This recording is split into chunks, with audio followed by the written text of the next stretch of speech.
Bismillahirrahmanirrahim. Assalamualaikum warahmatullahi wabarakatuh. Di dalam pelajaran kita kali ini, insya Allah kita akan melanjutkan pembahasan mengenai masalah humus yang ada kaitannya dengan hal-hal yang harus dikeluarkan di dalam humus tersebut. Yang dimana pembahasan sebelumnya kita telah membahas mengenai masalah ma'adan dan juga mengenai masalah harta karun. Sekarang kita akan membahas mengenai masalah yang hubungannya dengan harta yang halal bercampur dengan harta yang haram, dan yang kedua mengenai masalah al-ghaus atau harta atau perhiasan yang bisa diambil dari penyelaman, baik itu penyelaman di laut ataupun penyelaman di sungai. Adapun yang pertama, kita akan membahas mengenai masalah yang hubungannya dengan harta halal yang bercampur dengan harta yang haram. Kejadiannya seperti apa?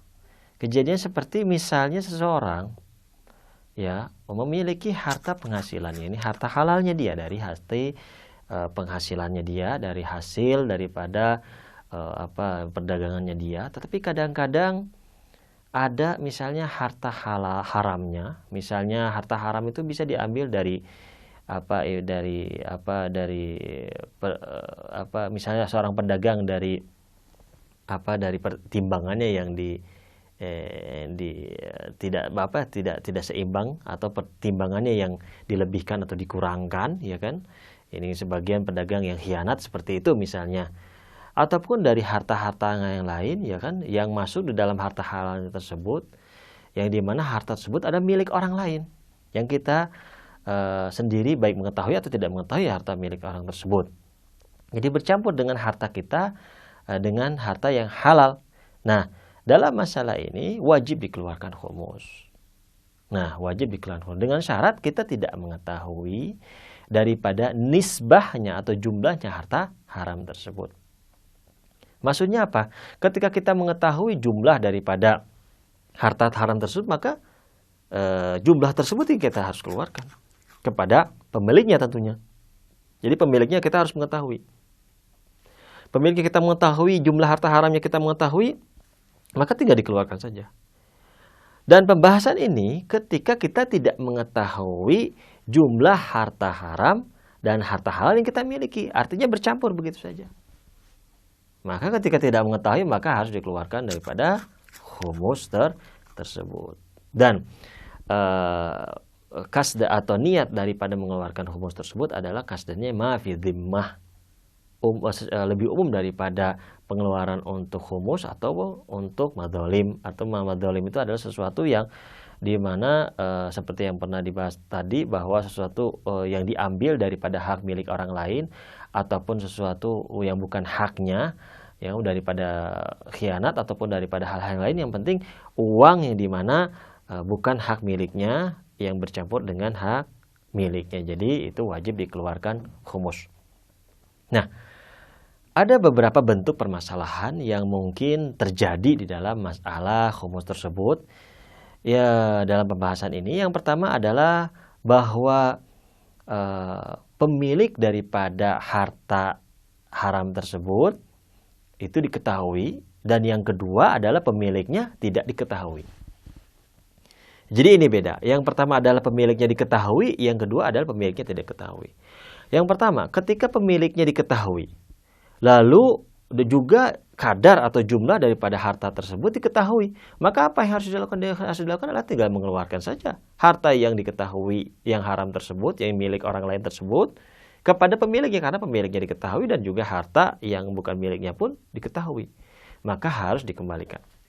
Ketika misalnya pemiliknya diketahui, artinya kita pernah berkhianat, misalnya seseorang pernah berkhianat dan misalnya bercampur uang miliknya kepada dirinya misalnya, tetapi tidak diketahui karena lupa jumlah harta yang bercampur dengan harta halalnya dia, tidak diketahui jumlahnya, tetapi pemiliknya diketahui.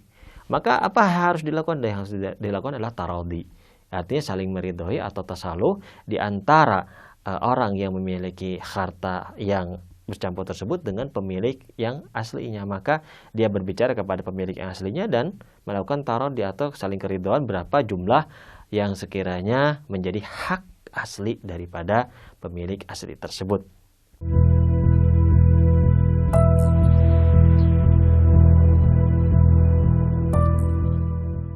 Nah, ini permasalahan yang pertama ketika seorang pemiliknya diketahui, pemilik asli tentunya.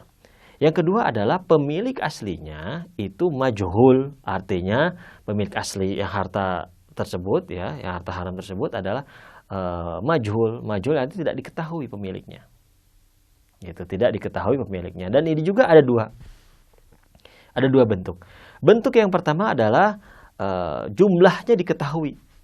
Jadi jumlah harta di pihaknya yang bercampur tersebut itu diketahui ini jumlah bukan miliknya, tetapi pemiliknya tidak diketahui.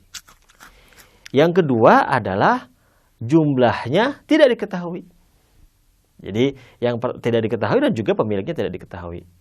Yang pertama, ini yang dimana pemiliknya tidak diketahui tetapi jumlahnya diketahui, maka ini dengan ijazahnya daripada ibaratnya ulama jami' syara'id untuk dikeluarkan sedekah di sini sejumlah yang diketahui tersebut. Jadi sejumlah diketahui tersebut dikeluarkan.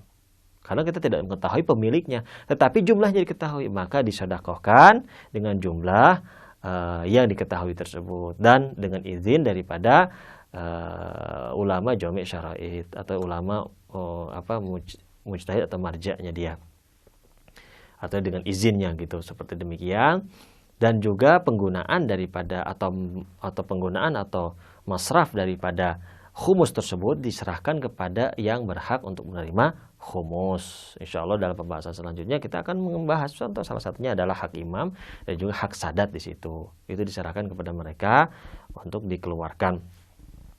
Itu bentuk yang pertama dari bagian kedua. Sekarang bentuk yang kedua dari bagian kedua, yaitu pemiliknya tidak diketahui dan jumlahnya pun tidak diketahui. Gitu. Jadi pemilik harta tersebut tidak diketahui, pemilik aslinya, dan jumlahnya pun tidak diketahui. Maka harta yang bercampur tersebut, baik harta yang halal pada diri kita ataupun dengan harta haramnya pada diri kita yang bercampur tersebut, kita tidak mengetahui nisbahnya, tidak mengetahui jumlahnya harta haram tersebut, dan tidak mengetahui orang pemilik asli daripada harta haram tersebut, maka apa yang harus kita lakukan? Yang kita lakukan adalah harus mengeluarkan khumus daripada seluruh daripada jumlah daripada harta yang tercampur tersebut. Dan pembahasan yang kita maksud adalah pembahasan yang terakhir ini. Jadi pembahasan yang kita maksud adalah pembahasan yang terakhir ini. Jadi ketika kita tidak mengetahui nisbahnya dan bercampur di situ dan pemiliknya kita tidak mengetahuinya, maka dikeluarkan khumus. Seperti misalnya sebuah contoh, misalnya seseorang pedagang memiliki uang misalnya 100 juta, kan, dan yakin bahwa di situ ada harta haramnya, gitu, tapi tidak mengetahui nisbahnya, maka 100 juta dikeluarkan 1/5-nya daripada 100 juta tersebut untuk diserahkan kepada ahli khumusnya. Dan ada beberapa contoh misalnya yang lain. Contohnya misalnya, kalaupun misalnya kita tahu, ya misalnya yakin bahwa jumlah khumusnya, tapi secara dakiknya atau secara jelasnya kita tidak mengetahui berapa rupiahnya, tetapi kita tahu bahwa ketika dikeluarkan khumus jumlah harta haramnya itu lebih besar daripada 1/5. Contoh misalnya kalau misalnya 100 juta 1/5-nya berarti berapa? Berarti kan 20 juta. Dia tahu bahwa harta haramnya lebih dari 20 juta, tapi tidak tahu berapa jumlahnya, maka itu sudah cukup mengeluarkan harta khumus dengan 20 juta itu menjadi halal.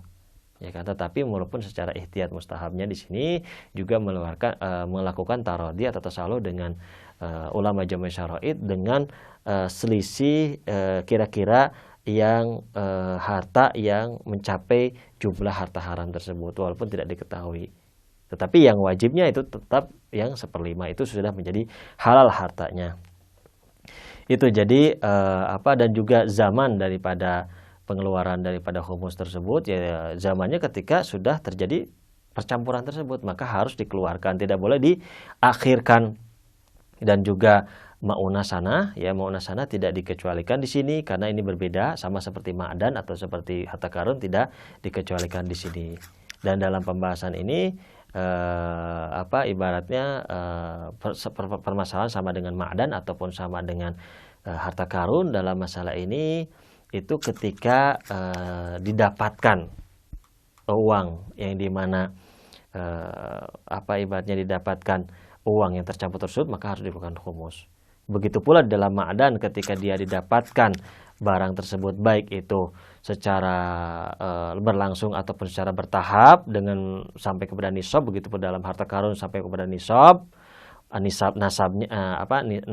nisabnya, maka harus dikeluarkan khumus. Tidak seperti misalnya pada permasalahan ibaratnya takasub atau dalam masalah faidah daripada atau keuntungan daripada berdagang atau keuntungan daripada gaji dan yang lain, itu di akhir tahun, yang dimana di akhir tersebut sisanya ini berbeda. Jadi kalau yang bercampur itu ketika dia menemukan harta yang bercampur tersebut, maka harus secepatnya untuk dikeluarkan harta humus tersebut. Itu saja mungkin pembahasan kita kali ini. Insya Allah dalam pembahasan selanjutnya kita akan melanjutkan ya pembahasan mengenai masalah pembahasan hubungannya dengan